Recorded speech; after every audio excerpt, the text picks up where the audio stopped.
আমাদের গ্রামের বাড়ি থেকে কতগুলা ভালোবাসা আসছে, দেখো কতগুলা লিচু পাঠাইছে গ্রাম থেকে। এই সবগুলা লিচু হচ্ছে আমাদের বাগানের লিচু, একদম আমাদের নিজস্ব হাতে লাগানো বাগান, একদম ফ্রেশ, কোনো কিচ্ছু না এগুলাতে। আর এগুলো এত বেশি মজা। এই আসসালামু আলাইকুম, কেমন আছো সবাই? আশা করছি সবাই অনেক বেশি ভালো আছো। তোমাদের সকলের দোয়ায় আলহামদুলিল্লাহ অনেক ভালো আছি। তোমরা সকলেই জানো যে গ্রীষ্মকাল আসলে অনেক বেশি ফলের সমারোহ থাকে সারা বাংলাদেশে। তো আমাদের ওইখানে আমাদের গ্রামের বাড়িতে আর কি আমাদের সব ফলের গাছই আছে আলহামদুলিল্লাহ, বাড়িতে সব ধরনের গাছ আছে। তো লিচুর সিজনে তো একদম রমা অবস্থা আমাদের বাড়িতে। তো এই সময়টাতে আম্মু আব্বু হচ্ছে গ্রামে থাকে, কেননা এগুলা তো অন্যরা পেরে টেরে নিয়ে যাবে, বাড়িতে যেহেতু খালি কেউ নাই। তো আম্মু গিয়েছিল হচ্ছে কবেই, তো আজকে আব্বু নিয়ে আসছে বাসার জন্য এগুলা। দেখো একদম ফ্রেশ, ফরমালিন যুক্ত না, সরি, মুক্ত আম। তো এইগুলা একদম মানে খাবো আর ভিটামিনস পাবো, মানে একদম কোনো ঝামেলা নাই। ফল জিনিসটা আমি খুব বেশি পছন্দ করি, তোমরা সকলেই জানো। তো আমি কোনো ফল নাই যে আমি খাই না, সেটা আমি সব ধরনের ফল খাই। আগে আমি কাঁঠাল খেতে পারতাম না, কিন্তু এখন আমি কাঁঠালটাও খুব বেশি পছন্দ করি। তো আমি একটু হচ্ছে অলস আর কি, আমি কোনো কিছু রেডি করে খাই না, আমাকে কেউ রেডি করে দিলে তারপরে হচ্ছে খাই।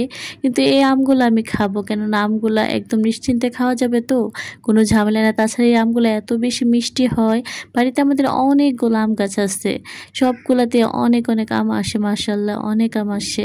আর এই যে দেখতে পাচ্ছ কলা, এগুলো হচ্ছে আমাদের বাড়ির গাছেরই কলা। আমি মেবি তোমাদের সাথে আমাদের বাড়ির কলা গাছগুলা শেয়ার করছিলাম। তো এগুলো হচ্ছে সেই গাছেরই কলা, দেখছো কত সুন্দর। এগুলো একদম গাছ থেকে পেকেছে, তাহলে বুঝো যে কত মজা হবে। এগুলা গ্রানই যেন অন্যরকম। বাড়ি থেকে যে কলাগুলো খাওয়া হয় ওইগুলো আমি খুব মজা করে খাই, কিন্তু আমি বাহির থেকে যখন মানে বাজার থেকে যখন কলা আনে ওইগুলো আমি খেতে পারি না, আমার ভালো লাগে না। কারণ প্রথমে আমি ভালোটা টেস্ট করছি, যার কারণে পরে খারাপটা আমি খেতে পারি না। এখন হচ্ছে সন্ধ্যাবেলা, সন্ধ্যার নাস্তা আমি হচ্ছে আজকে বাহির থেকে নিয়ে আসছি। দেখতে পাচ্ছ কত মজার একটা ব্রেড, এটার ভিতর হচ্ছে চিকেনের কিমা। এটা আমি প্রায়ই খাই, আমার অনেক ভালো লাগে। তো সমস্যা হয়েছে বাসায় আজকে টমেটো সস নাই, তো ওদেরকে আমি সস দেওয়ার কথা বলছি, পরে ওরা দেখো যে চিলি সস দিছে, যেটা আমি একদমই লাইক করি না। তো যাই হোক, কিছু করার নাই, এখন আমি যেতেও পারবো না। তো হাদিয়াকে দেখছো, এই ছাতাটা আমি সকালে রুসাফির স্কুল থেকে আইনা ছাতাটা আমি এখানে শুকাইতে দিছিলাম। তো এটারে ও ঘর বানায় এখানে বসে আজকে সারাদিন সবকিছু করছে। এই যে দেখো খাবারটাও সে এখানেই বসে খাচ্ছে, দুষ্টু বুড়ি একটা। মাশাআল্লাহ, হাদিয়া না যা দেখে মানে সেটাই সে হচ্ছে মানে অনেক আগ্রহের সাথে দেখে জিনিসটা, সে ধরে খেলে বা যেটাই হোক, তার এটার প্রতি অনেক কিউরিয়াসিটি থাকে, যেটা হচ্ছে স্মার্ট বাচ্চাদের লক্ষণ। অবশ্যই তোমরা সবাই মাশাআল্লাহ বলে দিবা।